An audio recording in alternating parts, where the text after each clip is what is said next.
On this day, the 28th of November, 1943, the Tehran Conference began.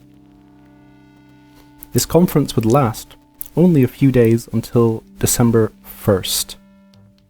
At this conference, for the first time, met Stalin, Churchill, and Roosevelt.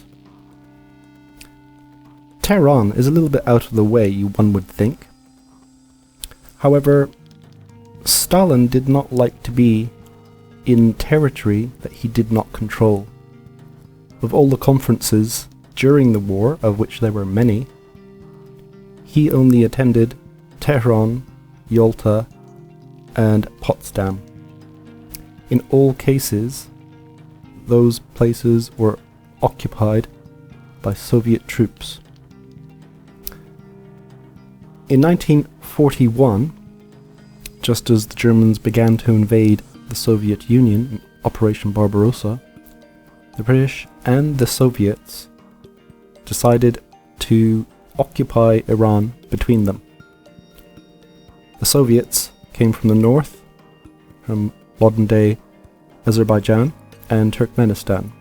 The British came from Iraq and modern-day Pakistan, which was part of India at the time. And within a few days, 4 days, the Iranians gave up any pretense of resisting.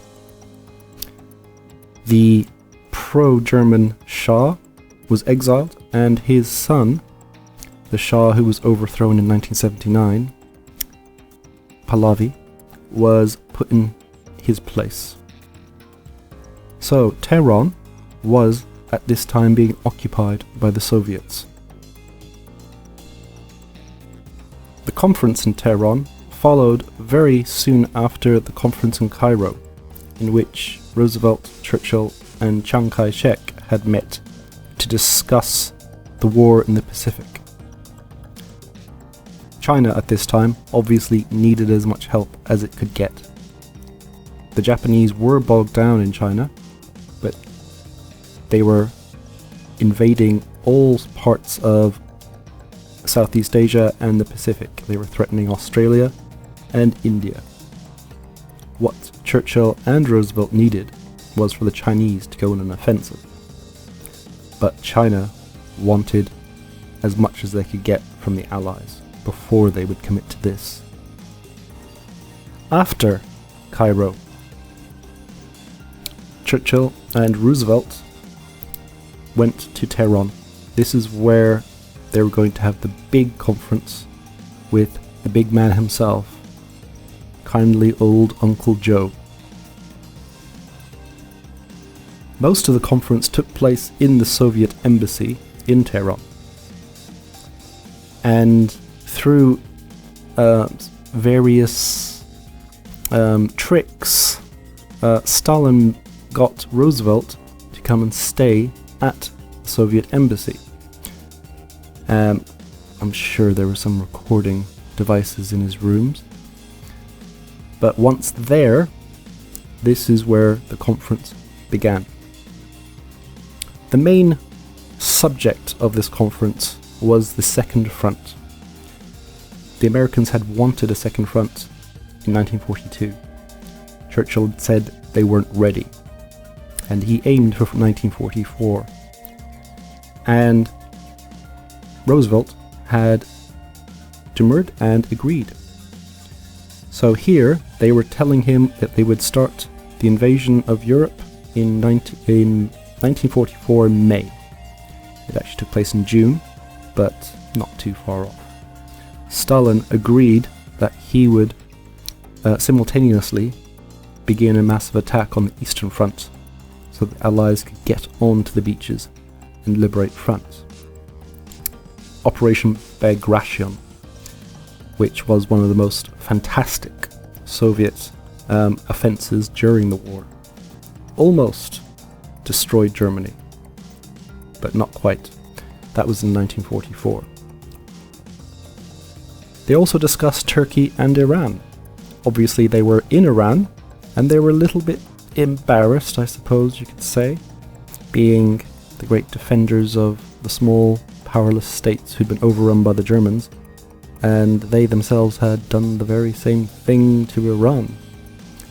So they discussed Iran. They confirmed that Iran is independent, that it was not an occupation, that it was an ally, which was mealy-mouthed nonsense, but that's what they say in these communiques. They also guaranteed that within 6 months they would be withdrawing, 6 months of the end of the war, they would be withdrawing from Iran.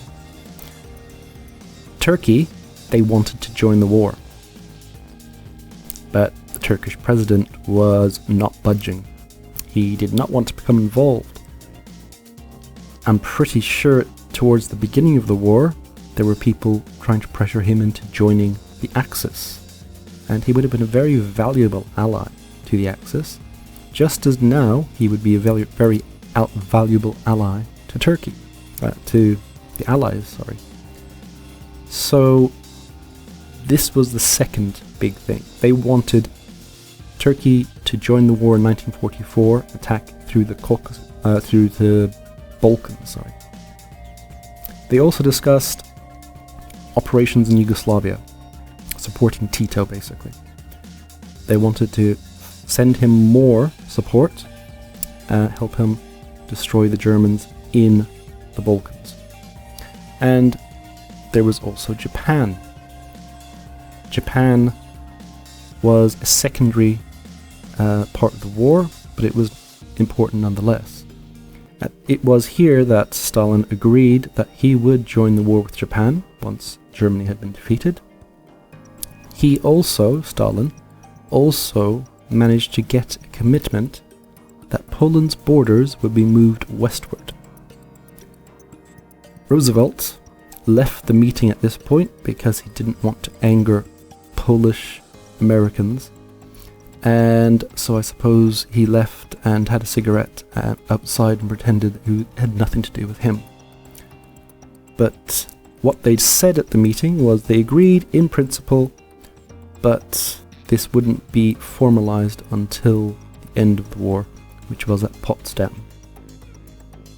And something I didn't know, Churchill, before their great big dinner on the 29th, big official dinner, presented to Stalin the Sword of Stalingrad, which was a really fancy proper sword made in Sheffield and engraved with all sorts of jewels and also a message from King George VI praising the citizens of Stalingrad and the Soviet Union for their great victory at Stalingrad. Stalin took it and kissed it, and seemed very pleased to be receiving this sword, and it is now in Volgograd in the Stalingrad Museum. If anyone's popping that way, wouldn't mind seeing it myself.